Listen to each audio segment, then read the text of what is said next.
Nous voulons que la jeunesse africaine soit entendue.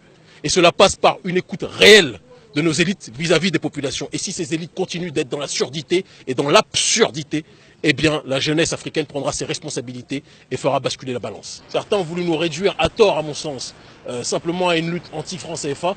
Notre combat est une lutte anti-France-Afrique. Et dans la France-Afrique, il y a la corruption de nos élites et il y a la prédation des entités exogènes que sont les autorités occidentales. Alors beaucoup voient en vous une sorte de Martin Luther King. Actuellement, comment est-ce que vous voyez le futur de Kémy Séba? Moi, je ne suis ni Martin Luther, ni Sankara, ni Lumumba. Il y a des gens qui sont morts, ils ont planté des graines et nous sommes tous les fils de ces derniers. Je ne suis le leader de personne si ce n'est de moi-même. Je ne veux pas de rôle qui me soit donné. Il n'y a pas de messie. C'est parce qu'on a trop compté sur des messies que quand Thomas Sankara est mort, on a attendu des années et des années et des années pour qu'il y ait une révolte qui s'organise. Il faut que la société civile se prenne en charge, se responsabilise. Je suis Kémy Séba, j'ai 36 ans, dont 18 voire 19 ans dans l'activisme politique. J'ai décidé de dédier ma vie avec mes camarades, notamment Eric Djihouti qui est présent ici, et d'autres comme le petit frère Kader et autres qui risquent leur vie pour que ce combat de souveraineté puisse être établi. On a décidé de refuser la corruption. On a décidé de refuser les bakchiches, on a refusé de vivre dans un état d'opulence alors que notre population crève de faim. C'est un choix que nous avons fait et nous pensons que lorsque ce choix deviendra contagieux, l'Afrique se relèvera. Vous avez trouvé la jeunesse déterminée, quel est votre message à leur endroit? La jeunesse du Niger m'a donné les larmes aux yeux. Je fais le tour du monde. Mais la jeunesse nigérienne aujourd'hui m'a montré ce que la démocratie directe pouvait être à partir du moment où on donnait la possibilité à cette jeunesse de se faire entendre.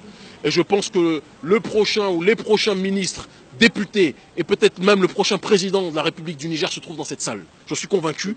Et une chose est certaine, l'ONG Urgence Panafricaniste fera tout ce qui en sont possible. Et je le dis clairement. Aussi bien sur la voie civique et pacifique, parce que nous ne sommes pas violents, mais aussi sur la voie électorale et politique, pour que la société civile puisse se faire entendre dans les années à venir au XXIe siècle, parce que notre devoir n'est plus d'accepter de voir notre population se faire marcher dessus sans réagir. Alors, dernière question, jusqu'où vous êtes prêt à aller pour voir la France-Afrique devenir une mauvaise chose? Jusqu'à la mort. Il y a un adage qui dit tuer la peur, c'est l'adage que nous avons lancé. Trop de gens sont morts parce que terrorisés. Nous, nous voulons tuer la peur parce que nous savons que la peur n'est qu'une étape. Dans la tradition africaine, la mort n'est qu'une étape. Après cette mort-là, la vraie vie commence. Je n'ai pas peur des balles. On m'a mis 3 fois en prison, je suis ressorti à chaque fois plus fort. On m'a assigné à résidence, je suis ressorti à chaque fois plus fort. On a essayé de briser mon groupe, de menacer de mort chacun de mes semblables, mes 2 épouses, ma famille, parfois même mes enfants. Mais nous sommes toujours debout. Ce combat que nous menons, nous ne le menons pas pour nous.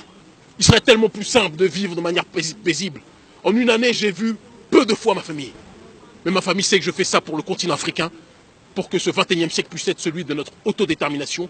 Lumumba et Sankara n'ont pas lutté pour qu'au XXIe siècle, il y ait encore Areva qui pille nos matières premières. Ils ont lutté pour qu'au XXIe siècle, nous puissions bénéficier de nos propres ressources. Et c'est quand chacun d'entre nous, journalistes, politiciens, étudiants, chômeurs, cuisiniers, cuisinières, peu importe le métier, infirmiers, infirmières, quand chacun d'entre nous prendra sa responsabilité et comprendra qu'il y a un leader derrière chacun des citoyens de ce pays et de ces pays, il n'y a que là que l'impérialisme va basculer. Et je vous le dis, je vous le répète, la mort n'est qu'une étape, donc nous sommes prêts à mourir s'il le faut pour que la France-Afrique puisse disparaître. Et nous le prouvons déjà au quotidien, mais nous le prouverons encore plus d'ici quelques temps.